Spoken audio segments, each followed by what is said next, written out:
నమస్కారం. City news తెలుగుకి స్వాగతం. ఈనాటి వార్తా విశేషాలు.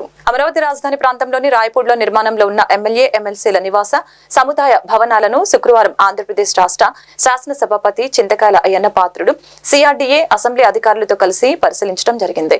అనంతరం ఆయన అక్కడ మీడియాతో మాట్లాడారు. రాష్ట్ర శాసనసభ శాసన మండలి సభ్యులందరికీ కలిపి 288 నివాసాలు కల్పించేందుకు రాయపూడి వద్ద 12 అంతస్తులతో కూడిన 12 టవర్ల నిర్మాణాన్ని గత టీడీపీ ప్రభుత్వ హయాంలో చేపట్టగా 2019 నాటికి 77% పనుల్ని పూర్తి చేయడం జరిగిందని తెలిపారు.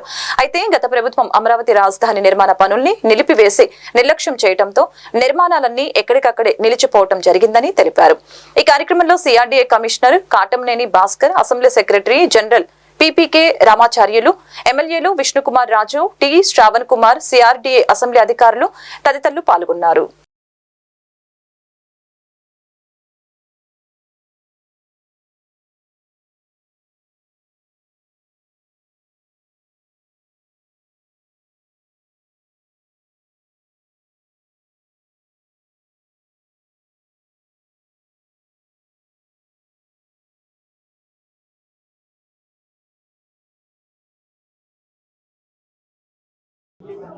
ఈరోజు మన రాజధాని ప్రాంతాన్ని సందర్శించాలని చెప్పి నేను అనుకోవడం జరిగింది.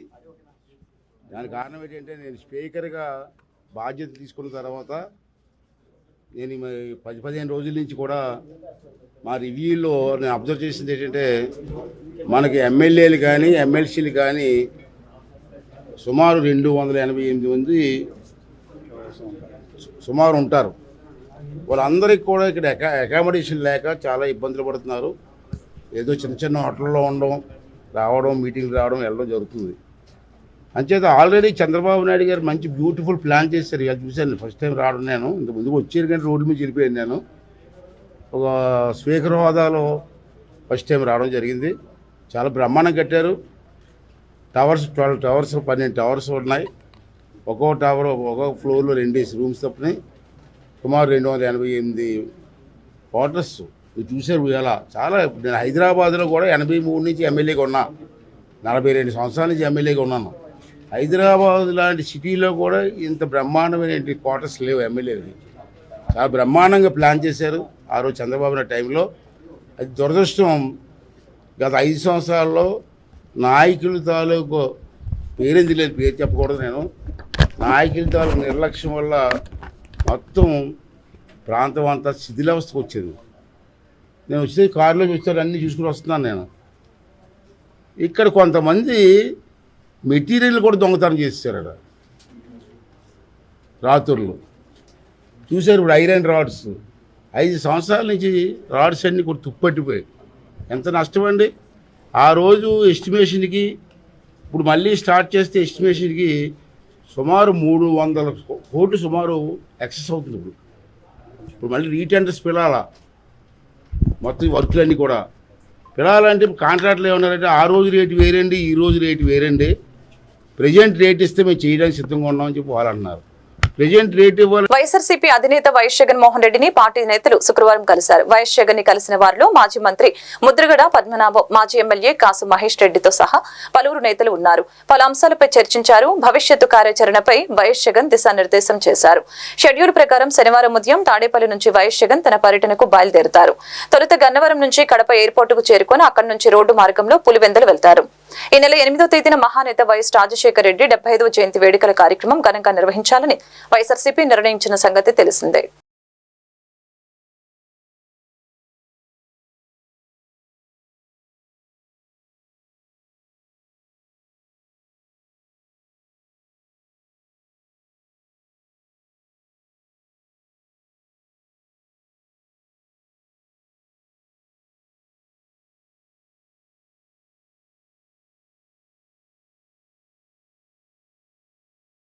బడుగు బలహీన వర్గాల ఆశాజ్యోతి అలాగే కుల మతాలకు అతీతుడైనటువంటి మహోన్నతమైన వ్యక్తి స్వర్గీయ శ్రీ వంగవీటి మోహనరంగ 77వ జయంతి సందర్భంగా స్థానిక జనసేన పార్టీ కార్యాలయంలో ఘనంగా నిర్వహించడం జరిగింది. ఈ సందర్భంగా జనసేన పార్టీ పట్టణ అధ్యక్షులు జీవీఎస్ ప్రసాద్ మాట్లాడారు. కుల మతాలకు అతీతంగా పేదల తరపున పోరాడిన వ్యక్తి ప్రజానాయకుడు వంగవీటి మోహనరంగాన్ని కొనియాడారు. కార్యక్రమంలో రొంపిచెర్ల మండల అధ్యక్షులు అచ్చుల సాంబశివరావు, ఆల శ్రీనివాసరావు, తిరుమలశెట్టి శ్రీనివాసరావు, మేడిశెట్టి రామారావు, చిందుకూరి శ్రీనివాసరావు, మీనా దినేష్, మిరియాల సోము, అప్పుశెట్టి లక్ష్మణరావు, మహిళా నాయకురాలు జడ శ్రావణి, కాజా, భాష, ప్రవీణ్ కుమార్, విష్ణు, తోట నరసింహారావు, విఎం వెంకయ్య, సిహెచ్ శరత్ బాబు, రొంపచెల్ల నాయకులు రౌతు మల్లయ్య, రౌతు పూర్ణ తదితరులు పాల్గొన్నారు.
నరసరావుపేట జనసేన పార్టీ కార్యాలయంలో వంగవీటి మోహన్ రంగ గారి 77వ జయంతి వేడుకలు ఘనంగా జరుపుకున్నాం.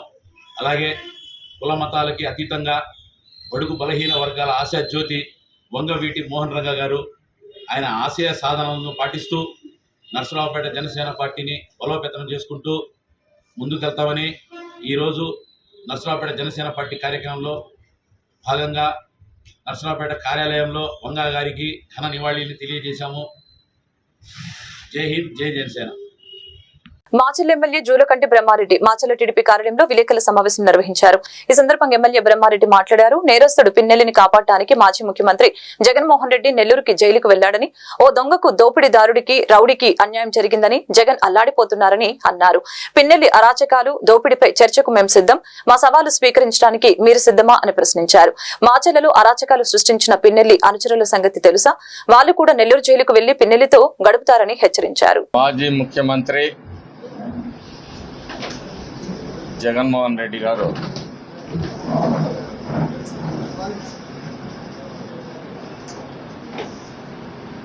తన సహచరుడిగా ఉన్న మాచర్ల మాజీ శాసనసభ్యుడు పిన్నెల్లి రామకృష్ణారెడ్డిని నెల్లూరు జైల్లో పలకరించడానికి ముందుకొచ్చాడు.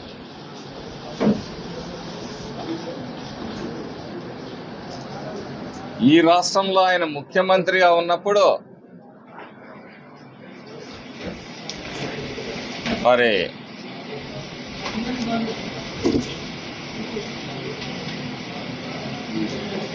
ఆడబిడ్డల మాన ప్రాణాలకి, బలహీన వర్గాల మీద దాడులు జరిగినప్పుడు కానీ,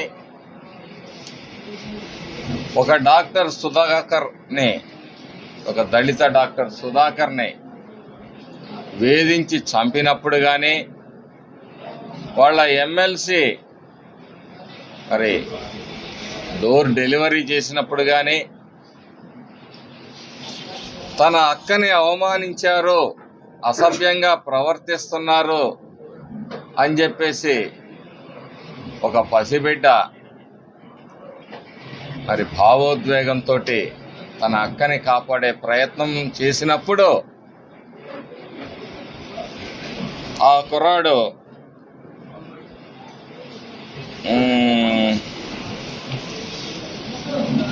మరి సజీవ దహనం చేసినప్పుడు రేపల్లెలో ఎప్పుడూ బయటికి రాలే మరి ఈ ముఖ్యమంత్రి గారు.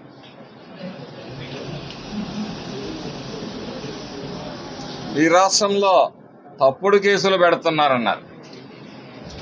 మా అచ్చెన్నాయుడు గారి దగ్గర నుంచి అయ్యన్న పాత్ర,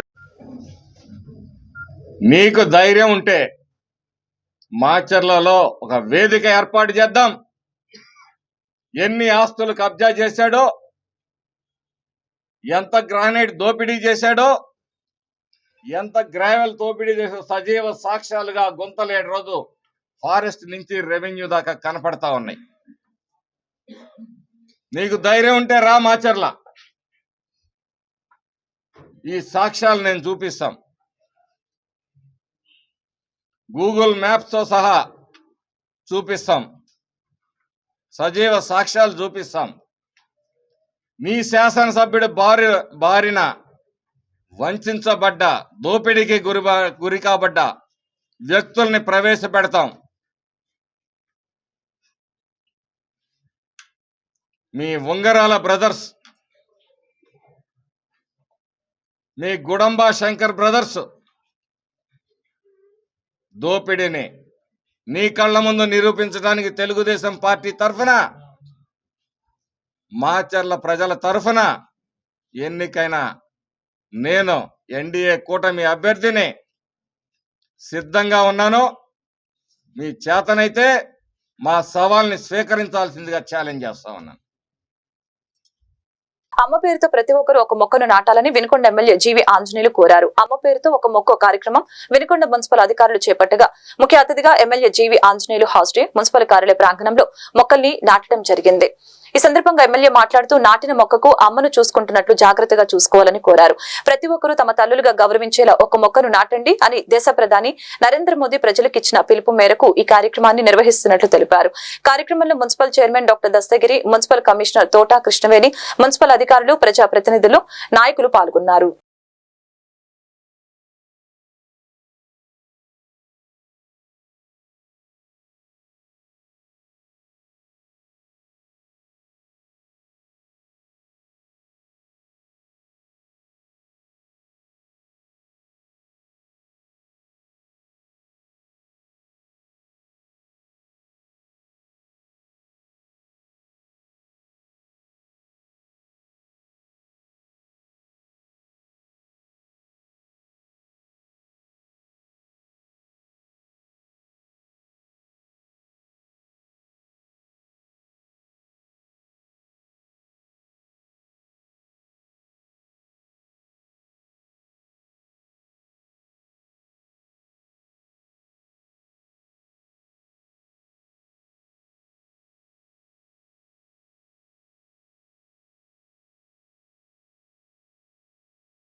పల్నాడు జిల్లా క్రోసూరు మండల కేంద్రంలో గాంధీ బొమ్మల సెంటర్ వద్ద వంగవీటి మోహనరంగ 77వ జయంతి వేడుకల్లో ఎమ్మెల్యే భాష్యం ప్రవీణ్ పాల్గొని వంగవీటి మోహనరంగ బొమ్మకు పూలదండలు వేసి ఘనంగా నివాళులర్పించారు.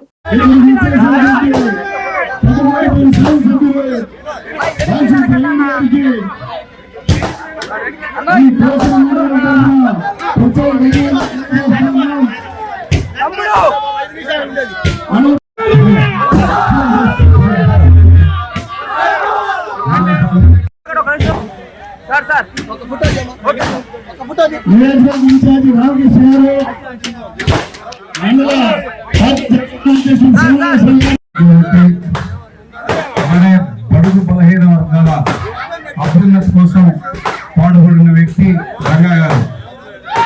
దాదాపు విజయవాడ గుంటూరు ప్రాంతంలో ఎవరికి ఏ సమస్య వచ్చినా వాళ్ళ దగ్గరికి వెళ్తే క్షణాల్లో ఆ ప్రాబ్లంని సాల్వ్ చేయగల శక్తి కొమరెడ్డి మోహన్ గారికి ఉంది. అటువంటి వ్యక్తి చనిపోయి దాదాపు 35 సంవత్సరాలు గడుస్తున్నా వారికి ఈ రోజు వరకు కూడా నిర్వచనాలు పొందుతున్నారు అంటే వారు చేసిన మంచి పనులు ఎటువంటి అందరూ అర్థం చేసుకోవాలి. వారు దాదాపు ఈ పేదల ఇళ్ల స్థలాల కోసం ఎంతో కృషి చేశారు. మొట్టమొదటిసారిగా కొన్ని ప్రభుత్వాలలో పేదలకి పక్కా గృహాలు ఇస్తున్నారంటే వారి యొక్క కృషిని మీ అందరికీ తెలియజేస్తున్నాను. అలానే ఆయన ఎమ్మెల్యే అయ్యేసరికి ప్రతిపక్షంలో ఉన్నప్పటికీ కూడా నిరంతరం పేదల గురించి ఆలోచించేవాళ్ళు, పేదల గురించే మాట్లాడేవారు. వారు ఎక్కడికి వెళ్ళినా కూడా వారికి ప్రజలు నిరాశనం పట్టేవాళ్ళు. సమస్యతో ఆయన దగ్గరికి వెళ్తున్నారు అంటేనే ఆయన దగ్గర ఆ పర్సన్ ఉండగానే అటుపక్క వ్యక్తులు ప్రాబ్లమ్ సాల్వ్ చేసేవాళ్ళు. అటువంటి హీరోయిజం ఆయనలో ఉండేదని ఈ సందర్భంగా మీ అందరికి గుర్తు చేస్తున్నాను. ఈ వార్తలు ఇంతటితో సమాప్తం. మరొక బులెటిన్లో మళ్ళీ కలుద్దాం. నమస్కారం.